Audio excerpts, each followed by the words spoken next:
Okay, I'll just show you how to stream music from your iPhone or whatever phone you've got to the Bluetooth system in this Volvo V70. So first of all, we go to iTunes. You see at the bottom there, my Volvo car there. If you touch the, well, if you get it right when you've not got big fingers like me, there you go. That's the three circles there and the silver triangle. iPhone, my Volvo car. So there's a tick next to my Volvo car. So if we go back to this, we'll turn it down.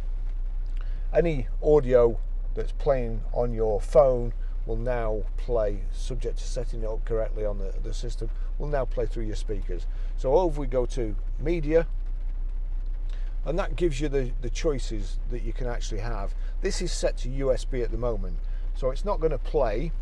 We'll click play, go over here, click media again, and then we turn the rotary control till we get to Bluetooth and click the OK at the top, and that's it playing. When I turn this up, I'll turn it up here, and I'll turn it up here, you'll hear it play.